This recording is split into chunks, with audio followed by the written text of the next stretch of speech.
ज़ारा की बहन इस टाइम हमारे साथ मौजूद है। क्या नाम है आपका? रुबीला शाहीन। रुबीला। हाँ जी। अच्छा, आपको सबसे पहले फोन आया था? हम लोग सोए हुए थे, ये मेरी बड़ी सिस्टर है, हम दोनों से बड़ी है ये लीजा। अच्छा। तो हम फोन आया, हम जैसे खुद से बेचैनी सी हो रही थी, तो पहली बेल लगी, हम लोग सब के सब उठ गए घर वाले।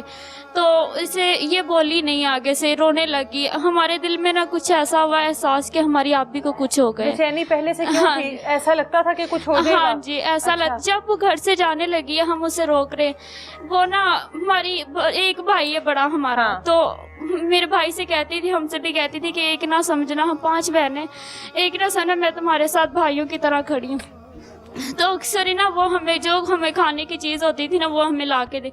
तो मैंने कहा आप ही आप आज जा रही हो, तो हमें जाते जाते एक बोतल ही पिला दो। तो कहती आप लोगों ने बोतल पीनी, जब देखो बोतल। तो जा रही, तो मैंने कहा सुबह से उठी है, कह रही है कि ना लाला लेने के लिए आ रहा है। तो मैं सुबह उठी, मैंने कहा आप ही आपने सुबह से लाला लाला लगा रहे कि लाला आ रहा है, कौन सा मलकल मौत आ रहा है आपको लेने के लिए। ऐसे मेरे मुंह से अल्फाज निकले, जाने लगी। मैंने कहा आप ही आपको इतनी जल्दी जाने की, आप तो मिलके भी नहीं जा रही हो। काफी दिनों से ना वो उदास उदास ही रहने लगी थी और हमें वो छोड़ के चली गई। उसने व्हाइट कलर का दुपट्टा लिया, पहले वो रंग की चादर ले जाती थी। अच्छा। उस दिन वो कह रही है कि मुझे ना वो चादर दो जो तुम्हारे लाले ने मुझे लाके दी थी। आशिक ने, उसका हस्बैंड का नाम था आशिक। अच्छा। तो हम कह रहे हैं आप ही पहले आप और रंग की ले जाती, आज व्हाइट कलर की आप पे अच्छी नहीं लग रही, आप उतार दें। कह रही है कंधे पे चादर डाली और कह रही है नहीं ये मेरे आशिक ने मुझे लाके दी है, मैंने इसे ही लेके जाना है। लेके चली गई। रात को 3 बजे हमें फोन आया, हम सब के सब उठ गए और ये बोली ने हमारे दिलों में एहसास पैदा हुआ कि हमारी आपी को कुछ हो गया है। और इसने बताया कि ना उन्होंने आपी को काट दिया।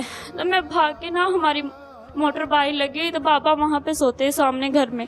हमारा बोर खराब हुआ था, तो कुछ ऐसे हालात है कि घर में करवा ना सके, तो सामने घर में हमारी मोटर लगी हुई। तो बाबा के पास मैं भाग के गई, उसे उठाया। मैंने कहा बाबा थोड़ा सा ऊंचा सुनते। मैंने उठाया, बाबा आपी को उन्होंने काट दिया। वो सुन नहीं रहा, फिर उठाती हूँ, बाबा आपी को उन्होंने काट दिया। और बाबा बेहोश होकर नीचे गिर गए।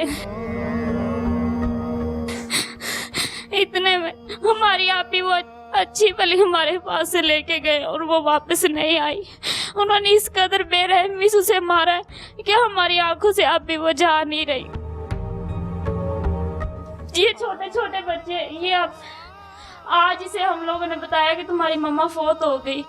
रोजाना उठती है, रोजाना कहती खाला आप कहती हो कि मामा आएगी, नहीं आई। नानी आप कहती हो मामा आएगी, नहीं आई। तो जब उसने कहा कि मैंने 2-3 कत्ल और करने, हमें एक डर सा हो गया कि हमारे पास सिर्फ एक भाई है, एक माँ बाप है और हमारे पास कुछ भी नहीं। हमें डर पैदा हो गया कि कहीं वो हमारे भाई को या हमारे वालिदैन को कुछ न कर दे। इसलिए हम इंसाफ चाहिए, जल्द से जल्द वो आदमी पकड़ा। हमें डर है। फिर हम लोगों ने बच्चों को बताया कि तुम्हारी मामा को ना उन्होंने मार दिया, अब वो यहाँ पे आए तो उनके पास नहीं जाना। वो इसलिए बताया कि जब भी अभी पहचान नहीं कर पाएंगे। छोटे हैं तो गलत सही कि हाँ। पहचान नहीं, इतना तो एहसास हो जाए कि उन्होंने इनकी मामा को मार दी तो वो यहाँ पे आए तो उनके पास ना आ जाए। रात को मैं हमसायों के घर भी गई कि हमारा बच्चा थोड़ी सी आगे जाए हमारी नजरों से, तो आप उसे घर भेज दें। ये भी बहन है? हाँ जी। इनको दो माइक। आपके साथ आखिरी क्या बात हुई थी ज़ारा की? जैसे अब उसके साथ जो जो बातें हुई हैं, आपके साथ भी यकीनन कोई ऐसी बात हुई होगी। नहीं, वो यहाँ से जाने वक्त कहने लगी कि मेरे बच्चों का ख्याल करना, मैं कल परसों तक वापस आ जाऊंगी, टाइम लग जाएगा। तो हमने कहा कि आप जल्दी वापस आ जाना। और एक छोटा बच्चा था जो सबसे छोटा, 4थे नंबर वाला, हाँ। वो रोने लगा सीढ़ियों पर बैठकर। तो मैंने मुझसे कहती किसे चुप करवाओ। मैंने कहा आप ये खुद ही चुप हो जाएगा, जब भी आप कहीं जाती है रोना शुरू कर देता है।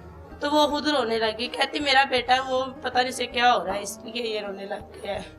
तो हमने जाते हुए उसे मिला नहीं, हम बाय बाय करने लगे। हमने कहा कल तक ये वापस आ जाएगी, और आज तक नहीं वापस आई।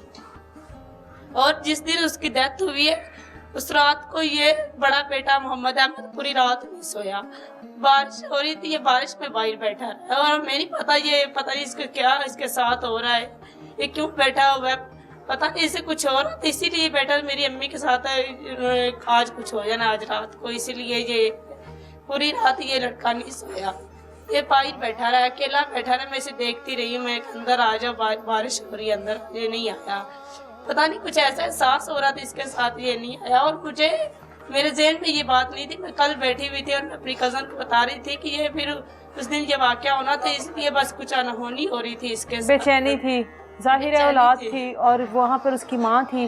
पूरी रात नहीं सोया, ये बाहर बैठा रहा है और मेरे ज़हन में ये बात नहीं आई, मुझे कल एहसास हुआ ये इसीलिए बैठा रहा, कुछ ऐसा इसके साथ हो रहा था, इसकी मतलब कि उसकी अम्मी के साथ होना था, ये इसीलिए नहीं सो रहा था।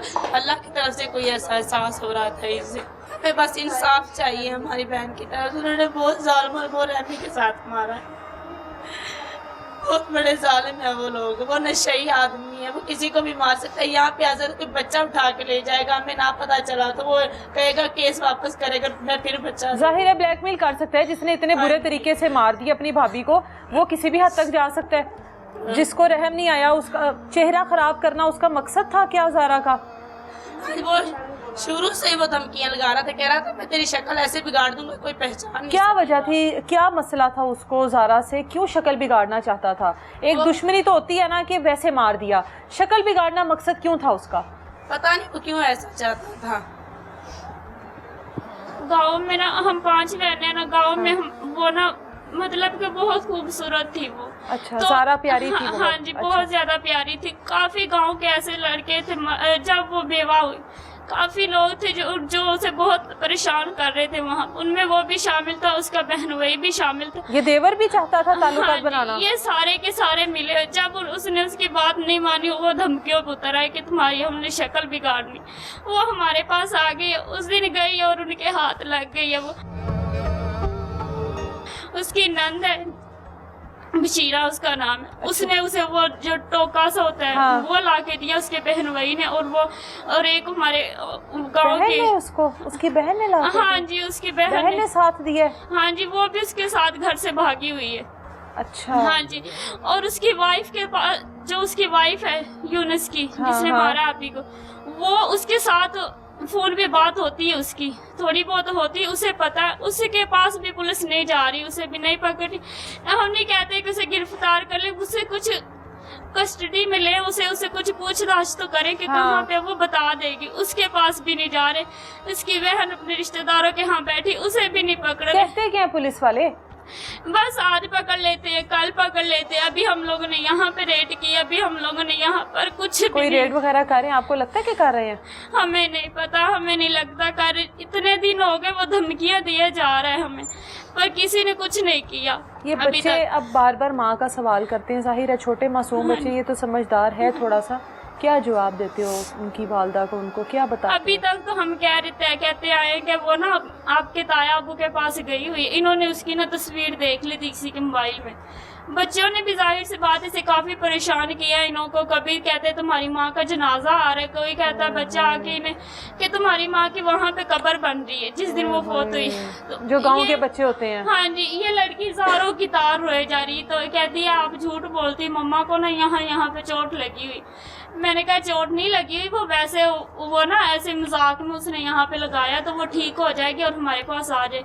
अभी तक तो इन्हें यही झूठ बोले रखा हम लोगों ने कि वो आ जाएगी वापस। वो गांव में वैसे लेने के लिए गई है जैसे वो पहले जाती है। ये छोटा है, उसका बेटा है, वो पहले कभी उसने, जिस दिन वो अब की बार गई, वो अड्डा है वहां तक उसके पीछे भाग के गया है, मामा के पीछे। और हमें भी पता नहीं क्या हुआ है, मैं भी आप ही के पीछे भागी हूँ एक बार, पहले कभी नहीं गए हम।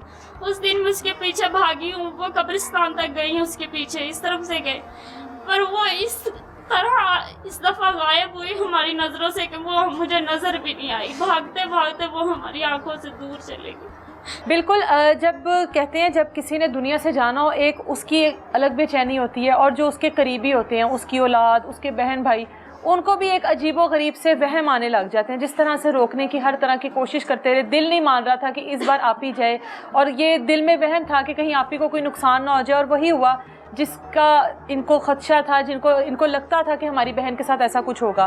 5 मरले का घर, उसकी ज़िंदगी का ख़ात्मा हुआ इस 5 मरले के घर की वजह से। ताल्लुकात ना बनाना उसका जुर्म था। उन तमाम लड़कों के साथ जो कि गांव में मौजूद थे, उसका नंदोई, उसका देवर, उसका जुर्म इतना था कि वो किसी मर्द के साथ अपने शोहर के बाद ताल्लुकात नहीं बनाना चाहती थी। उसकी सज़ा उसको ये मिली कि उसका चेहरा बिगाड़ दिया गया, उसकी खूबसूरती उसकी दुश्मन बन गई, उसका चेहरे को बिगाड़ा गया और ज़िद में बिगाड़ा गया कि इस खूबसूरती की वजह से तुम्हें मान है या इस खूबसूरती की वजह से तुमने हमारे साथ ताल्लुक़ नहीं बनाया, तो सबसे पहले तुम्हारी खूबसूरती को ख़त्म किया जाए। सिर्फ जान से मार देना मकसद नहीं था, मकसद उसका चेहरा बिगाड़ना था, अपनी उस बात को, अपनी उस ज़िद को पूरा करना था जो भरी महफिल में कहा गया था कि तुम्हारा चेहरा किसी को दिखाने के काबिल नहीं छोड़ूंगा।